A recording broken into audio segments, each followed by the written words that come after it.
नमस्कार मित्रांनो. सुवर्णसंधी किंवा सुवर्णकाळ हा जानेवारी 2026 मेष राशीकरता घेऊन आलेला आहे. खरं तर पाहता तुमची जी रास आहे 7.5मध्ये चालू आहे आणि 7.5मध्ये अशा प्रकारचा कालावधी मिळणं अतिशय दुर्मिळ. म्हणजे हा कालावधी असा आहे की तुम्ही इच्छा करावी आणि ती पूर्ण व्हावी. तुम्ही मेहनत करावी आणि ते काम संपूर्णपणे पूर्णत्वाला जाणं. अशाच प्रकारचा कालावधी हा जानेवारी महिन्यामध्ये आलेला आहे. अर्थात याचा साधारण थोडाफार अनुभव गेल्या 10 ते 12 दिवसात तुम्ही बघितलेला असेल. तुम्ही बऱ्याच प्रमाणात ॲक्टिव्ह झालेले आहात. बऱ्याच प्रमाणात योजना प्रत्यक्षात कशा प्रकारे आणायच्या अशा प्रकारचे डोक्यात वेगवेगळ्या प्रकारचे विचारसुद्धा असतील आणि लक्षात घ्या त्या सगळ्या योजना तुमच्या प्रत्यक्षात येणारसुद्धा आहे. आणि तुमच्या राशीला मेहनत कशी करायची, किती करायची, कशाप्रकारे स्वतःला पूर्णपणे झोकून द्यावं, हे वेगळं काही सांगायला नको. कारण तुमची जी रास आहे, हे आधी कृती मग विचार अशाच प्रकारची आहे. परंतु काळजी करू नका. या संपूर्ण महिन्यामध्ये तुम्ही घेतलेले निर्णयसुद्धा अतिशय अचूक येणार आहेत. याचं कारणसुद्धा तेच असंच आहे. महत्त्वपूर्ण जे काही ग्रह आहेत, रवी, मंगळ, बुध, शुक्र, हे सर्व ग्रह तुमच्या भाग्यस्थानामध्ये भ्रमण करणार आहेत आणि ते नंतर दशम स्थानामध्ये येणार आहेत. अर्थात हा संपूर्ण महिना हा तुमच्यासाठी अतिशय महत्त्वाचा आहे. या महिन्यात घेतलेले निर्णय हे तुम्हाला येणाऱ्या कित्येक महिन्या किंवा वर्षाकरता महत्त्वपूर्ण ठरणार आहे. फक्त अट एवढीच आहे की तुम्ही या संपूर्ण महिन्यामध्ये ॲक्टिव्ह राहणं गरजेचं राहील. जानेवारी 2026 हा संपूर्ण महिना मेष राशीकरता कशा प्रकारचे असणार आहे. तुमच्या जीवनाचं असं कोणतं क्षेत्र आहे की जे सर्वात जास्त प्रभावित होणार आहे. या सर्व संदर्भातली खुलासेवार चर्चा आपण या व्हिडिओमध्ये करणार आहोत.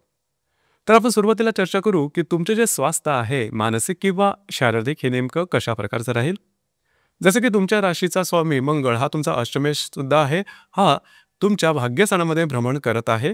दिनांक 16 तारखेनंतर तो तुमच्या दशमात भ्रमण करेल. राशीचा जो षष्ठ नंबर 1चा अशुभ फलदायक ग्रह बुध हा तुमच्या भाग्यस्थानामध्ये भ्रमण करतो आहे आणि हा सुद्धा 18 तारखेनंतर तुमच्या दशमात भ्रमण करणार आहेत. काळजी करू नका. हा संपूर्ण महिना अतिशय उत्तम असणार आहे. तुमच्या आशा अपेक्षांची पूर्ती ही या महिन्यात होणार आहे. तुम्ही बऱ्याच प्रमाणात ॲक्टिव्ह असणार आहात. फिरणं वगैरे जास्त होईल. महत्त्वपूर्ण कामं हाती घ्या. ती प्रत्यक्ष कशा प्रकारे पूर्ण करावी याच्या आराखडे सुद्धा तुमच्या मनात असेल आणि ते प्रत्यक्षात पूर्ण होण्याची जी सुरुवात आहे ती सुद्धा या महिन्यातच घडणार आहे. तर असा बऱ्याच प्रमाणात ॲक्टिव्हिटी असणार किंवा इव्हेंटफुल ज्याला आपण म्हणतो अशा प्रकारचा हा महिना आहे आणि त्याचा परिणाम तुमच्या आरोग्य किंवा मानसिकतेवरती होणार नाही. अतिशय सकारात्मक अशा प्रकारची तुमची मानसिकता ही दिसून येणार आहे. अर्थात त्याचे प्रभाव परिणामसुद्धा तुमच्यासाठी अतिशय उत्तम असणार आहे. 7.5 जरी असली तरीसुद्धा काळजी करू नका. हा गेम चेंजर अशा प्रकारचा महिना असणार आहे कारण सर्व ग्रह हे तुमच्यासाठीच उभे आहेत तुम्हाला संपूर्ण सहकार्य करण्याकरता. यानंतर आपण चर्चा करू की तुमचं जे आर्थिक स्थैर्य आहे हे नेमकं कशा प्रकारचं राहील. जसे की तुमच्या राशीचा जो धनेश आहे शुक्र हा तुमच्या भाग्यस्थानातून दशमात भ्रमण करेल. राशीचा जो पंचमेश आहे रवी हा सुद्धा भाग्यातून दशमात भ्रमण करेल आणि राशीचा जो अष्टमेश आहे मंगळ हा सुद्धा भाग्यातून दशमात आणि राशीचा जो लाभेश आहे शनी हा तुमच्या व्ययस्थानामध्ये भ्रमण करणार आहे. मात्र तो मार्गी आहे. एकंदरीत सांगायचं झालं तर आर्थिक संदर्भ हा अतिशय उत्तम असणार आहे. तुम्ही जे काम कराल त्याचा तुम्हाला मोबदला सुद्धा चांगला मिळेल. अडकलेली कामं पैशाच्या संदर्भातली सुद्धा तुमची मार्गी लागणार आहेत किंवा त्या संदर्भात काही नक्की नेमकं कारण तुम्हाला समजणार जेणेकरून गोष्टी तुमच्यासाठी इझी होणार आहेत. याचप्रमाणे जर का तुम्ही शेअर मार्केटमध्ये ट्रेड करत असाल तरीसुद्धा हा संपूर्ण जो कालावधी आहे जानेवारी महिन्याचा अतिशय उत्तम असणार आहे. तुम्ही आधी काही पैसे गुंतवलेले असेल खास करून लॉंग टर्ममध्ये त्याचे रिटर्न्स तुम्हाला या महिन्यामध्ये अतिशय उत्तम मिळणार आहेत. काळजी करू नका. नवीन इन्व्हेस्टमेंटसुद्धा तुम्ही करू शकता. एकंदरीतच आर्थिक स्तर जोरदार असणार आहे. परंतु तुमच्या राशीकरता ही गोष्ट थोडीशी महत्त्वपूर्ण ठरते ती म्हणजे खर्च. खर्चावर थोडंसं नियंत्रण ठेवा. हे खर्चाच्या संदर्भात थोडी काळजी घेणं गरजेचं आहे कारण तुमच्या आवडीनिवडी बऱ्याच वेळेस बदल असतात आणि काहीतरी थोडंसं लॅविश लाईफस्टाईलकडे आकर्षण असेल त्यामुळे खर्च थोडे जास्त होतात. मगाशी जी मी तुम्हाला एक गोष्ट सांगितली की 7.5 असून सुद्धा हा संपूर्ण महिना तुमच्याकडे अतिशय उत्तम असणार आहे. त्याचा संपूर्णपणे लाभ घ्या. व्यवस्थितपणे इन्व्हेस्टमेंट करा. जे तुमचा आर्थिक स्तर आहे तो आणखी उंचावा कारण येणारा कालावधी हा एवढा चांगला असेलच असं नाही. या संदर्भात थोडंसं विचार करून तुम्ही निर्णय घ्या आणि पैसे बचत करणं किंवा पैसे जास्तीत जास्त कमावणं किंवा त्या संदर्भातलं काही योजना आखणं हे या महिन्यामध्ये करणं अतिशय गरजेचं राहील. याचप्रमाणे घरातलं जे वातावरण आहे किंवा फॅमिली हॅपीनेस ज्याला आपण म्हणतो तो सुद्धा अतिशय उत्तम असणार आहे. घरातल्या ज्या व्यक्ती असेल त्यांच्याबरोबर तुमचे जे हार्मनी आहे ती खूप चांगल्या प्रकारची असणार आहे. वास्तूच्या संदर्भातली महत्त्वपूर्ण कामं तुम्ही या दरम्यान जरूर हाती घेऊ शकता. म्हणजे नवीन वास्तू घेणं, असलेली वास्तू विकणं, वास्तूमध्ये रेनोव्हेट करणं, वास्तूमध्ये उपाय करणं, अशा प्रकारच्या काही गोष्टी तुम्ही या महिन्यामध्ये निश्चितच करू शकता. काळजी करू नका. याचप्रमाणे जर तुम्ही कोणाच्या रिलेशनशिपमध्ये असाल, त्या संदर्भात सुद्धा हा महिना अतिशय उत्तम असणार आहे. खास करून रिलेशनशिपमध्ये असणाऱ्या व्यक्तीबरोबर बाहेर फिरायला जाणं, चांगला काळ घालवणं, अशा प्रकारचे काही अनुभव तुम्हाला येतील. त्याचप्रमाणे जर का तुम्हाला नवीन रिलेशनशिप बनवायची असेल तरीसुद्धा हा संपूर्ण जो महिना आहे हा अतिशय उत्तम असणार आहे. इथे फक्त एकच गोष्ट आहे, खास करून 17-18 तारखेनंतर खास थोडंसं जे तुमच्या रिलेशनशिपमध्ये व्यक्ती असतील त्यांच्याबरोबर छोट्या मोठ्या कारणामुळे मतभेद, मतवैचित्र असं काही होऊ शकेल. अर्थात त्याचा फारसा मोठा परिणाम तुमच्या रिलेशनशिपमध्ये होणार नाही. म्हणजे ज्याला आपण चहाच्या कपातली वादळ म्हणतो, असे थोडेफार अनुभव येतील. ज्या गर्भवती महिला त्यांच्यासाठी सुद्धा हा संपूर्ण कालावधी अतिशय उत्तम असणार आहे. 20-22 तारखेनंतरच्या कालावधीमध्ये थोडंसं आरोग्याकडे लक्ष द्या. छोटे मोठे कुरबुरे आरोग्याच्या जाणवतील. त्याचा फारसा मोठा परिणाम तुमच्या आरोग्यावरती दिसणार नाही. आणि जे विद्यार्थी वर्ग आहेत त्यांच्यासाठी अतिशय उत्तम अशा प्रकारचा कालावधी आहे. म्हणजे तुम्ही याच्या आधी जी काही तयारी केलेली असेल किंवा तयारी करत असाल परीक्षेसाठी, तुम्हाला अतिशय उत्तम प्रकारचे अनुभव मिळणार आहेत. त्याचे रिझल्टसुद्धा अतिशय चांगल्या प्रकारचे असणार आहेत. परंतु अट एकच आहे की तुम्ही थोडंसं प्रयत्न करणं गरजेचं राहील. प्रयत्न जर का तुम्ही केले तर त्याचे अनुभवसुद्धा तुम्हाला अतिशय उत्तम येणार आहेत. काळजी करू नका. वैवाहिक जीवनाबद्दल सांगायचं झालं तर खास करून वैवाहिक जीवनाचा जो कारक आहे मेष राशीकरता तो आहे शुक्र. हा शुक्र तुमच्या भाग्यस्थानामध्ये भ्रमण करतोय. 12 तारखेनंतर हा तुमच्या 10व्या स्थानामध्ये भ्रमण करणार आहे. एकंदरीतच सांगायचं झालं तर वैवाहिक जोडीदाराचे नातेसंबंध अतिशय उत्तम असणार आहेत. तुमच्या दोघांमधले हार्मोनी सुद्धा खूपच चांगल्या प्रकारचे दिसून येणार आहे. वैवाहिक जोडीदाराबरोबर कुठे बाहेर फिरायला जाणं, चांगला काळ व्यतीत करणं, अशा प्रकारचे काही चांगले उत्तम अनुभव तुम्हाला मिळणार आहेत. याचप्रमाणे जे विवाहसुख मंडळी आहेत मेष राशींच्या, त्यांच्याकरता सुद्धा हा कालावधी अतिशय चांगला आहे. विवाह ठरणे, विवाह जमून येणं, अपेक्षेप्रमाणे स्थळं मिळणं, प्रत्यक्ष विवाह होणं, इथपर्यंत ज्या गोष्टी आहेत त्या अतिशय चांगल्या होणार आहेत. तर त्या अनुषंगाने वैवाहिक जीवनाचा जो प्रांत आहे हा मेष राशीकरता अतिशय चांगला असणार आहे. याचप्रमाणे जे करिअर किंवा कार्यक्षेत्र आहे त्या संदर्भात या महिन्याच्या जवळजवळ 18-19 तारखेनंतर तुम्ही बऱ्याच प्रमाणात ॲक्टिव्ह राहणार आहात. तुमच्या मनातले जे वेगवेगळे योजना आहेत त्या प्रत्यक्ष रूपाला येतील आणि महत्त्वाचं म्हणजे भाग्याची साथ तुम्हाला उत्तम प्रकारे लाभणार आहे. म्हणजे बऱ्याच वेळेला आपण योजना आखतो पण त्याला अनुसरून आपल्याला काही गोष्टी जमत नाहीत, येत नाही, समोरच्या व्यक्ती वेगळ्या येतात किंवा ज्याला आपण यशाची शिडी म्हणतो ती काय आपल्याला नेमकी मिळत नाही. परंतु या महिन्यामध्ये तुम्हाला नक्की मिळणार आहे. आणि हे सर्व 7.5 असून सुद्धा तुम्हाला मिळणार आहे. ही गोष्ट खरोखरच अतिशय महत्त्वाची आहे. अट फक्त एकच आहे की त्याचा संपूर्णपणे लाभ घ्या. ही गोष्ट फार महत्त्वाची आहे कारण 1 महिना आहे आणि 1 महिना आहे हा सुद्धा कमी नाही आहे. यामध्ये घेतलेले निर्णय तुम्ही प्रत्यक्ष रूपामध्ये आणणार आणि महत्त्वाचं म्हणजे तुमच्या कार्याचं कौतुकसुद्धा होईल. जे तुमचं कार्यक्षेत्र किंवा करिअर आहे त्या ठिकाणी तुम्ही तुमच्या कामाचा ठसा उमटवाल. तुमचे वरिष्ठ किंवा सहकर्मी यांच्याकडून सुद्धा तुमच्या कामाची दाद मिळेल तुम्हाला. आणि अर्थात थोडंफार ज्याला आपण ऑफिस पॉलिटिक्स म्हणतो अशा प्रकारचे काही अनुभव येतील पण तो काळजी करू नका.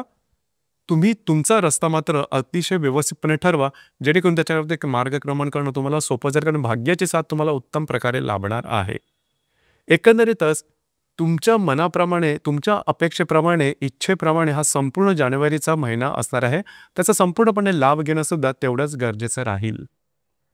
यानंतर आपण चर्चा करू साधारणतः ग्रहयोग जे आहे त्याचे प्रभाव परिणाम कशा प्रकारचे मिळतील. तर साधारणतः दिनांक 1 जानेवारीला म्हणजेच 1 तारखेलाच नेपच्यून आणि बुधाचा केंद्रयोग होणार आहे. नेपच्यून जो की तुमच्या व्ययस्थानामध्ये भ्रमण करतोय त्याच्याबरोबर भाग्यस्थानातला जो बुध आहे हा केंद्रयोग करणार आहे. तर या संदर्भात थोडीशी हीच काळजी घेणं गरजेचं आहे. जे तुमचे निर्णय घ्याल त्या निर्णयांच्या संदर्भात थोडासा खोल विचार करा कारण तुमची जी राशी आहे ती थोडासा विचार हा कमी करते किंवा नंतर करते, म्हणजे आधी कृती करते मग विचार करते. तर या संदर्भात थोडी कशी काळजी घेणं गरजेचं राहील. दिनांक 6 तारखेला रवी आणि शुक्राची युतीसुद्धा होणार आहे. जर तुम्ही विवाहित असाल तर वैवाहिक जोडीदाराबरोबर पुढे बाहेर फिरायला जाण्याचा योग संभवतो. या दरम्यान तुम्हाला काय चांगले उत्तम लाभसुद्धा मिळतील. अनपेक्षित लाभ मिळणं किंवा गोष्टी सहजपणे पूर्ण होणं अशा प्रकारचे काही चांगले उत्तम अनुभव तुम्हाला या 6 तारखेच्या दरम्यान येतील. दिनांक 8 तारखेला मंगळ आणि शुक्राची युती होणार आहे. ही युतीसुद्धा अतिशय महत्त्वपूर्ण आणि अत्यंत शुभफलदायी असणार आहे. वैवाहिक जोडीदारावर कुठे बाहेर फिरायला जाणं, चांगला वेळ व्यतीत करणं आणि काही चांगले उत्तम लाभ मिळणं, याचप्रमाणे चांगली इन्व्हेस्टमेंट होणं अशा प्रकारचे काही अनुभव तुम्हाला दिनांक 8 तारखेच्या दरम्यान नक्की मिळणार आहे. या संपूर्ण महिन्यामध्ये तुमची मानसिकता अतिशय पॉझिटिव्ह असणार आहे. दिनांक 9 तारखेला रवी आणि मंगळाची युती होणार आहे. हा जो योग आहे, हा योग तुमच्यासाठी अतिशय शुभफलदायी असणार आहे. खास करून जर तुम्ही विवाहित असाल तर वैवाहिक जोडीदाराचे नातेसंबंध उत्तम राहतीलच. जे तुमचं कार्यक्षेत्र आहे त्या संदर्भातल्या काही चांगल्या आयडियाज तुम्हाला मिळू शकतील. आणि त्या आयडियाज किंवा ते जे योग येतील किंवा ते जे चान्सेस किंवा आयडियाज येतील, जरूर त्यावर काम करा. चांगल्या उत्तम संधी तुम्हाला या दरम्यान निश्चितच मिळणार आहे. आणि खास करून ज्या सामाजिक व्यक्ती आहेत, ज्या समाजाशी संबंधित मेष राशीच्या व्यक्ती आहेत, त्यांचं जे काम आहे ते समाजासमोर येणार आहे. तुमच्या कामाचं ॲप्रिसिएशन मिळणार आहे. तुम्हाला प्रसिद्धी अतिशय उत्तम प्रकारे मिळणार आहे तुमच्या कार्यक्षेत्राच्या संदर्भात. याचप्रमाणे दिनांक 10 तारखेला मंगळ आणि गुरुचा प्रतियोग होणार आहे. मंगळ जो की तुमच्या भाग्यस्थानामध्ये भ्रमण करतोय, जो गुरु तुमच्या तृतीयात भ्रमण करतोय, दोघांचा प्रतियोग. थोडंसं या दरम्यान स्वतःच्या आरोग्याकडे थोडंसं लक्ष द्या. आणि महत्त्वाचं म्हणजे या दरम्यान म्हणजे दिनांक 10 तारखेच्या आसपास मोठे निर्णय मात्र घेऊ नका. दिनांक 15 तारखेला हर्षल आणि शुक्राचा त्रिकोण योग होईल. हर्षल जो की तुमच्या द्वितीय स्थानामध्ये भ्रमण करतोय, जो शुक्र तुमच्या 10व्या स्थानामध्ये भ्रमण करतोय, दोघांचा त्रिकोण योग अतिशय उत्तम असणार आहे. जे तुमचं कार्यक्षेत्र किंवा करिअर आहे त्या संदर्भातल्या नवीन नवीन संकल्पना तुमच्या समोर येतील की ज्या तुमच्यासाठी पॉझिटिव्ह असतील. जरूर तुम्ही त्याचा लाभ घ्या. पुढे जाऊन याच्या गोष्टीचा सर्व उत्तम फायदा तुम्हाला मिळणार आहेत. अनपेक्षित अचानक लाभ सुद्धा तुम्हाला या दरम्यान मिळू शकतील. याचप्रमाणे दिनांक 18 तारखेला बुध आणि मंगळाची युती होणार आहे. इथे थोडंसं काळजी घेणं गरजेचं राहील. खास करून कागदोपत्री व्यवहार, कमिटमेंट प्रॉमिसेस जे तुमचं कार्यक्षेत्र आहे त्या संदर्भामध्ये करू नका. अंदाज चुकू शकतील. याचप्रमाणे ऑफिस पॉलिटिक्स सारखी ज्या काही गोष्टी असतात, म्हणजे ज्या व्यक्ती तुमच्या खरोखरच विरोधात आहेत ते पडदा म्हणून काही कागाळ्या करतील. या संदर्भात सतर्क राहा. तुमची जी रास आहे ही थोडीशी विश्वासार्ह रास आहे किंवा लगेचच्या लगेच विश्वास ठेवते. तर या संदर्भात काळजी घ्या. कुठल्या प्रकारचे असे निर्णय घेऊ नका की जेणेकरून तुम्हाला त्याचा त्रास होईल. छोट्या मोठ्या गोष्टी असतील परंतु त्रास होऊ शकेल. या संदर्भात काळजी घेणं गरजेचं राहील. याचप्रमाणे दिनांक 19 तारखेला हर्षलचा बुधाशी त्रिकोणयोग होणार आहे. हर्षल जो की तुमच्या द्वितीयात भ्रमण करतोय, जो बुध तुमच्या दशमात भ्रमण करेल, दोघांचा त्रिकोणयोग अतिशय उत्तम आणि शुभफलदायी असाच असणार आहे. जे तुमचं कार्यक्षेत्र आहे त्या संदर्भातल्या नवनवीन संकल्पना स्फुरतील, आयडिया समोर येतील.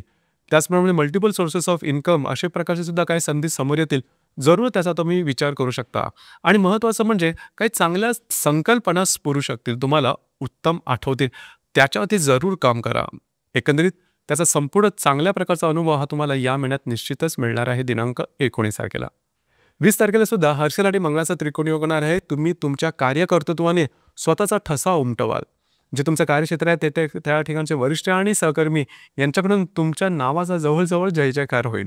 तर अशा प्रकारच्या काही चांगले उत्तम अनुभव, उत्तम गोष्टी या संपूर्ण महिन्यामध्ये मेष राशीकरता होणार आहेत.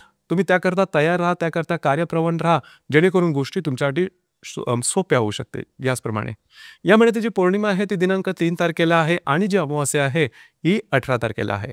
अमावास्या आणि पौर्णिमेच्या दरम्यान साधारणतः रविचंद्राचं आकर्षण पृथ्वीकडे थोडंसं जास्त असतं आणि आपण थोडं जास्त भावनातीत होतो, इमोशनल होतो. कधी कधी भावनांचा बांध सुद्धा सुटतो. तुमच्या राशीकरता हे थोडंसं महत्त्वपूर्ण आहे. तर साधारणतः या महिन्याच्या 3 आणि 18 तारखेला कुठल्याही प्रकारचे महत्त्वपूर्ण निर्णय घेऊ नका. वादविवादात जाऊ नका. कमिटमेंट प्रॉमिसेस यापासून थोडंसं लांब राहणं गरजेचं राहील. तर मित्रांनो, हे होतं मेष राशीचं जानेवारी 2026 करताचं संपूर्ण राशीफळ. धन्यवाद.